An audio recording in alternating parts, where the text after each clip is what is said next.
Halo guys, assalamualaikum. Berjumpa lagi dengan saya. Mumpung lagi nganggur sambil nunggu anak les matematika, kita ngobrol-ngobrol daripada nganggur ya.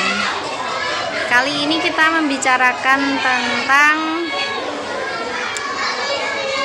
wali santri atau wali murid yang terlalu mendengarkan anak. Dan ini banyak sekali terjadi di antara kita. Biasanya ada wali santri itu yang terlalu mendengarkan anaknya sehingga menyalahkan lembaga atau gurunya. Hal-hal seperti ini perlu diedukasi ya. Sebelumnya saya mau cerita dulu.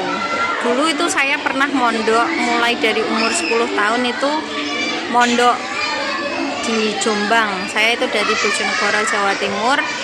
Mondok di Jombang itu kan beda kota ya, di luar kota, lumayan jauh, perjalanan 4 jam.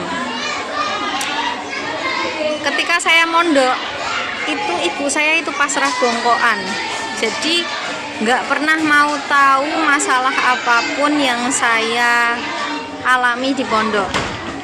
Karena saya itu kan berasal dari keluarga yang kurang mampu, dan saya juga nggak cantik, nggak pintar. Akhirnya saya itu dibully sama teman-teman. Saya dikatain elek, dikatain miskin, dikatain apa aja. Bahkan ada temanku satu cowok, dia itu suka bully saya itu sampai main tangan. Bahkan saya itu padahal cewek ya, tapi karena dulu saya itu memang tomboy. Dulu itu saya dibully itu sampai saya dihajar, ya layaknya berantem kayak cowok. Saya dihajar, dikaplok, disaduk. Itu sampai segitunya karena dia nggak suka sama saya. Hal seperti itu ya tak tandem dewe. Terus ketika ada masalah saya cerita sama orang tua saya. Orang tua saya itu tidak pernah menyalahkan orang lain, tidak pernah menyalahkan pondok. Ya cuma menasehati saya harus ya berhati-hati dalam bersikap dan lain sebagainya. Pokoknya ibu saya nggak mau menyalahkan orang lain. Intinya saya yang harus memperbaiki sikap. Saya mondok mulai dari umur 10 tahun sampai usia 23 tahun, 24 tahun. Ya. Setelah itu setelah lulus aliyah saya diangkat jadi guru.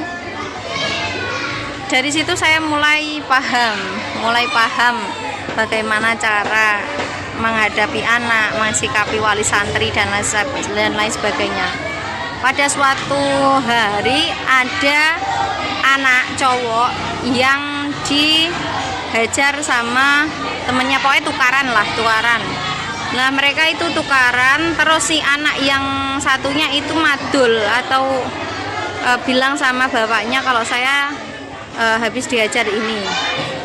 Setelah itu si wali ini nggak terima. Akhirnya anak yang satunya yang ngajar anaknya itu dikuampleng atau dipukul sama wali santri itu di belakang pondok sampai dia itu kalau nggak salah pingsan atau gimana gitu ya.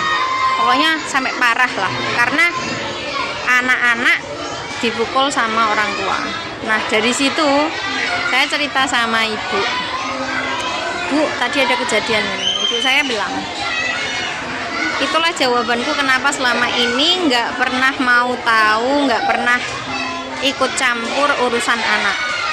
Karena kalau sebagai orang tua itu jangan pernah masuk di dunia anak-anak. Karena anak itu sekarang tukaran atau berantem, tapi 5 menit kemudian jadi baikan. Nah gitu. Tapi kalau orang tua sekarang bertengkar atau tukaran, bisa sampai selamanya itu tukaran gitu. Karena orang tua itu dibawa sampai hati. Kalau anak-anak tukaran bar ya wes balik maneh gitu. Jadi jangan pernah masuk ke dunia anak-anak, terus biarkan mereka menghadapi cobaan mereka masing-masing. Tapi kita tetap memberi masukan atau memberi nasihat kepada anak untuk mawas diri gitu. Untuk lebih berhati-hati. Tapi jangan sampai orang tua itu ikut campur terlalu dalam untuk masalah ketika anak tukaran sama temennya. Nah, selain itu banyak sekali orang tua ketika diwaduli anak atau anak kepada orang tuanya, aku gak kerasan di pondok, aku gak mau sekolah lah karena teman-temanku nakal. Bu, aku gak kerasan sama sekolah, gak mau mondok lagi karena gurunya ini itu. Bu, saya nggak mau mondok lagi karena saya makanannya nggak enak. Bu, saya nggak mau mondok lagi karena seling gatel dan lain sebagainya. Kalau ada orang tua yang kurang bijak, biasanya itu langsung menyalahkan gurunya, menyalahkan pondoknya, seperti itu. Jadi saran saya, kalau ada anak yang mengadang jenengan, sebaiknya dengarkan saja, jangan terlalu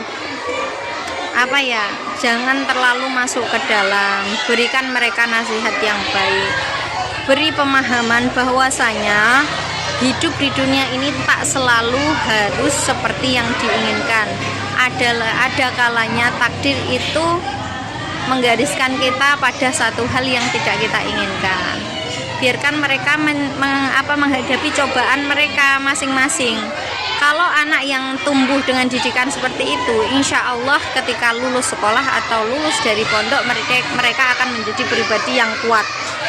Tapi kalau sebaliknya, kalau ada orang tua yang terlalu mendengarkan anak, sehingga ketika ada anak yang ngadu terus orang tuanya ikut campur, menyalahkan guru, menyalahkan dok, itu menjadi satu penghalang manfaatnya